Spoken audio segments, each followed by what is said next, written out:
de decrecimiento del Producto Interno Bruto. Por su parte, la FAO señalaba que ya antes de la pandemia, América Latina tenía alrededor del 47.7 millones de ciudadanos en el nivel de pobreza extrema, es decir, que no tienen acceso ni siquiera a una canasta básica de alimentos. Ahora, con los impactos de esta pandemia, definitivamente el tema económico se ha complicado y por lo tanto existen 28 millones de personas que se sumarían e incrementarían estas cifras en el nivel de pobreza. Es verdad que el impacto de la pandemia ha ahondado la crisis económica y social de muchísimos países, pero esto no es más que el efecto de crisis multidimensionales que en muchos países de la región son prácticamente ya endémicas y señala que estamos frente a un escenario en que es indispensable cambiar los modelos económicos de tal suerte que nos permita salir de este círculo histórico de inequidades y romper las barreras del desarrollo sostenible. La desigualdad, las enormes brechas económicas, las asimetrías tecnológicas y ambientales, la frágil gobernanza son, entre otros, signos de nuestras crisis permanentes y que determinan escenarios extremos y una sucesión de intervenciones emergentes que a la larga se transforman en políticas permanentes, que no solucionan los problemas y que a la larga contribuyen más bien a ir profundizando las crisis. Economías como la ecuatoriana, basada en el extractivismo y exportaciones primarias, tienen un gran rezago tecnológico y por lo tanto un muy reducido catálogo productivo, lo que deja por fuera del pleno empleo a millones de personas y nos arrastra además a la informalidad y la profundización de las brechas sociales. Durante décadas, el debate sobre la urgencia de replantear un desarrollo humano sostenible y sustentable se ha enfrentado a la falsa encrucijada conceptual de que la conservación ambiental es incompatible con las grandes necesidades del desarrollo del ser humano. Entendemos al desarrollo como la mera acumulación del capital o crecimiento crudo de las cifras de la economía, pero sin que ese crecimiento implique un mejoramiento proporcional en las condiciones de vida de los seres humanos. La explotación de recursos tampoco es una garantía de desarrollo y bienestar. Por el contrario, la humanidad entiende que el rápido deterioro del medio ambiente produce efectos devastadores y cada año se suman por millones las personas desplazadas por efectos del cambio climático. La CEPAL y la Organización Internacional del Trabajo, la OIT, señalan varias medidas urgentes que deben ser tomadas en cuenta por los países de América Latina para impulsar la recuperación económica luego de la pospandemia y en la época de la pospandemia. Entre ellas tenemos la generación de una nueva matriz energética, trabajar en temas de electromovilidad urbana, la revolución digital, la industria manufacturera de la salud, la bioeconomía y la economía circular. Estos temas son temas que están en las agendas internacionales y mundiales de los distintos países, justamente como las estrategias para impulsar mejor sus economías y una mejor recuperación de las mismas después de los devastadores temas que la pandemia ha evidenciado y ha dejado. La economía circular entonces se convierte en una gran oportunidad global para replantear un modelo productivo que articule de una mejor manera esta noción de desarrollo humano con el uso racional de los recursos y el cuidado del medio ambiente, al tiempo que genera una enorme cantidad de nuevos empleos. La economía lineal, en cambio, que impera en la región y en nuestro país, es en estos momentos un conflicto que debe ser subsanado, toda vez que se basa en el ciclo de extraer, procesar, consumir y desechar, lo que genera múltiples problemas que encontrarían una respuesta efectiva en la implementación y aplicación de un modelo de economía circular. Voy a permitirme dar algunos de los temas más importantes y relevantes, entre los cuales se encuentran los problemas del desperdicio de recursos. Este es uno de los temas que encontraría una respuesta con la aplicación de una ley integral de economía circular. Es definitivamente un lujo que este país y el Ecuador ni el mundo se pueden dar.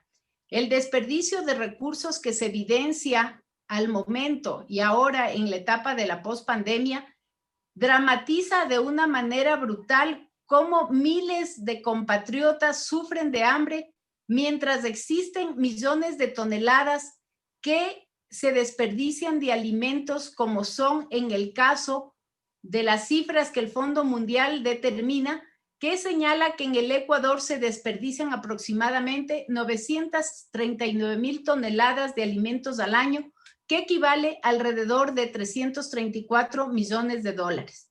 De hecho, en este momento existe una propuesta de ley por iniciativa de la asambleísta Karina Artiaga que se encuentra en debate en la Comisión de Salud, justamente relacionada a cómo evitar los desperdicios de alimentos. Esta es una ley que debería, en lo posible, estar incorporada a este gran concepto para unificar y poder tratarla de una manera integral. Si hablamos además de residuos orgánicos que no se reintegran a la economía, la relación es la siguiente. Si se recupera el 100% de nutrientes que hay en los flujos mundiales de desechos de alimentos, animales y humanos, equivaldría a 2.7 veces la cantidad de nutrientes contenidos en la totalidad de fertilizantes químicos que se utilizan. En naciones agroexportadoras como la nuestra, esto significa que la misma industria puede proveer insumos como los fertilizantes que actualmente se importan, lo cual nos lleva a un segundo tema relevante que esta ley puede combatir, que es la reducción de las importaciones. Somos importadores de bienes y materiales que pronto serán considerados desechos y será una carga para la gestión de las ciudades. Hablemos, por ejemplo, de electrónicos y electrodomésticos, que tienen una vida útil limitada, que son en su mayoría importados y que contienen metales y materiales que deberían reintegrarse a la economía y generar empleos. La CEPAL señala que de 1,000 toneladas de este tipo de residuos que se reciclan, se generan 40 empleos directos. Lo mismo acontece con otros insumos que sirven para la producción, la construcción, los servicios, que sencillamente se pierden al ser considerados basura y no como materia prima en otros procesos productivos. Un tercer tema que se puede solventar con el desarrollo de esta iniciativa y con una ley de economía circular es el tema de innovación y tecnología. La economía lineal restringe el desarrollo de la tecnología y ciencia a los campos en que se produce riqueza, extrae recursos o se inserta en la industria, lo que afecta a los países de América Latina, donde limitamos a nuestros científicos e innovadores a determinadas investigaciones y que terminan migrando a otras regiones y países en donde tienen mayor espacio de investigación. La economía circular es un modelo en el que se tienen que repensar y rediseñar todos los procesos productivos, desde el ecodiseño a la revalorización, desde la logística inversa al reciclaje, la reutilización y la reparación, entre otros múltiples aspectos en donde se abren oportunidades para las ideas, la innovación y la ciencia. También las empresas pueden encontrar enormes beneficios de acceso a recursos materiales y fuentes de energía más barata que provienen de la revalorización de recursos y procesos innovadores. Ya existen en nuestro país importantes experiencias de encadenamientos productivos sobre la base de la circularidad. Por mencionar un ejemplo, tenemos industrias de productos que usan los materiales de empaques Tetra Pak para convertirlos en insumos de la construcción, como son bloques, pisos, techos, incluso algunos acabados. Esto por mencionar uno de los ejemplos y por mencionar el potencial que este modelo puede representar. Un tema adicional que es relevante es el tejido social. Nuestras ciudades crecen exponencialmente sin mayor planificación y sin una adecuada gestión de la convivencia participativa y de corresponsabilidad. En general, los ciudadanos vivimos con escasa conciencia de los efectos que causamos en el hábitat. La economía circular requiere procesos de educación y gestión de residuos muy proactiva y organizada con los ciudadanos y además como consumidores. Este proceso de construcción generará comunidades más articuladas, sanas, conscientes y estructuradas, cuyos efectos positivos redundarán en la gestión de los residuos, pero sobre todo fortalecerá un tejido social haciéndonos más resilientes, mejor preparados para enfrentar amenazas y para activarnos en iniciativas de supervivencia, como por ejemplo la experiencia de huertos urbanos que ahora se desarrollan en muchísimos sitios, sobre todo en aquellos lugares en donde las economías son más pobres, pero al mismo tiempo esta iniciativa fortalece los lazos de comunidad y mejora los entornos. La Ley de Economía Circular presenta una gran oportunidad para la generación de nuevos empleos. Amplía el catálogo de actividades productivas en toda escala, desde la gran industria hasta las medianas y pequeñas empresas, emprendimientos familiares, sectores artesanales y de manufactura que pueden encontrar en los residuos grandes cantidades de recursos de bajo costo, espacios cooperativos, asociatividad e inversión para emprender en un extenso número de bienes y de servicios asociados a la gestión de residuos. Por otro lado, es una alternativa muy importante para planificar el desarrollo local, ya que permite abrir inversiones, oportunidades de negocio y de generar empleo desde los territorios en coherencia con sus propias necesidades y vocaciones productivas. Finalmente, y no por ser el menos importante, el tema del ambiente y de la salud. La reinserción ordenada y productiva de los residuos de la economía redunda en mejores condiciones de saneamiento ambiental, en la calidad del agua, del aire y un eficiente uso de la energía. Esto en el mediano y largo plazo se reflejará en mejores condiciones de salud y en la reducción de amenazas sanitarias derivadas de la contaminación. Por mencionar un ejemplo, vemos el preocupante impacto del microplástico en la contaminación de alimentos que consumimos y cuyos efectos de la salud humana son todavía impredecibles. En cuanto a los recursos económicos, pensemos en las enormes cantidades que los municipios invierten permanentemente en el manejo de los desechos sólidos, en el control de las plagas urbanas y en la purificación del agua para el consumo humano. Colegas asambleístas, tenemos en nuestros hombros la gran responsabilidad de procesar una ley que puede ser un legado de cambio de modelo de producción. La legislación y la normativa que se requiere, tanto de la Ley de Economía Circular cuanto normativas secundarias, tienen que ser implementadas de una manera progresiva y de transición, pero sin perder de vista el sentido de la urgencia, ni el carácter integral y sistémico del modelo.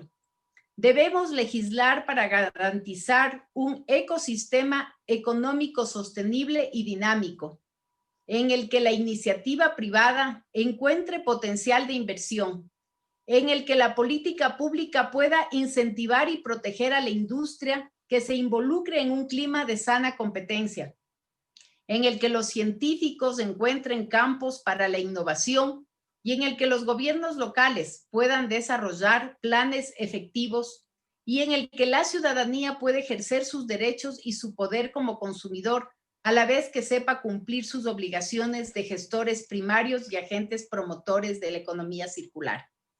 Esta ley de economía circular inclusiva que debatimos hoy será pionera en la región. Se construyó con los referentes de normas tanto de Europa cuanto de América y en el proceso de debate la Ley de Economía Circular unificó dos propuestas importantes.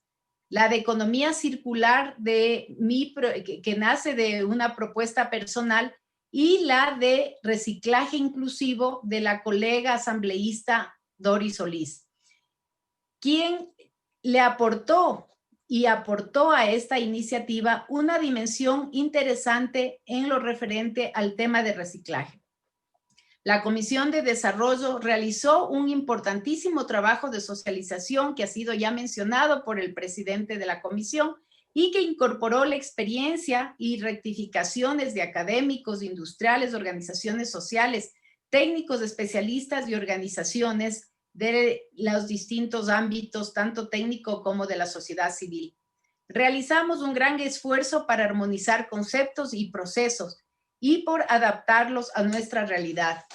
Quiero agradecer al presidente de la comisión, economista Esteban Albornoz, y a todos los miembros por el apoyo que han dado a esta iniciativa, por sus aportes y por su proactividad permanente en el tratamiento de esta ley. El tiempo que nos queda, señores asambleístas, es corto para ampliar este prometedor horizonte que nos provee un modelo de economía circular. Debemos de entender que no se trata únicamente de proteger el medio ambiente, tampoco es una ley de reciclaje o de gestión de desechos sólidos solamente. Es importante comprender para este debate el enfoque sistémico del desarrollo humano que puede beneficiar enormemente a nuestro país desde múltiples ámbitos, al abrir alternativas viables y sostenibles para crear capital económico, social y natural. Un cambio de modelo de esta magnitud solamente es posible desde una visión de integralidad y de cooperación, no solamente local, sino incluso regional y planetaria. Colegas, la economía circular no es una creación de este momento, es una realidad que ya está en marcha. Ya existen muchas empresas y emprendimientos exitosos en el Ecuador que se basan en la circularidad para trabajar.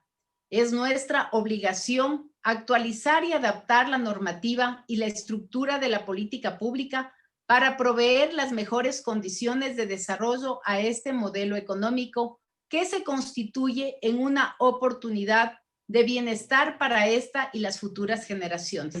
Asambleísta Cabezas, le pido por favor vaya concluyendo con su intervención. Termino en menos de un minuto, presidente. La pandemia trae un mensaje urgente de supervivencia y plantea la necesidad de cambiar los paradigmas a nivel global.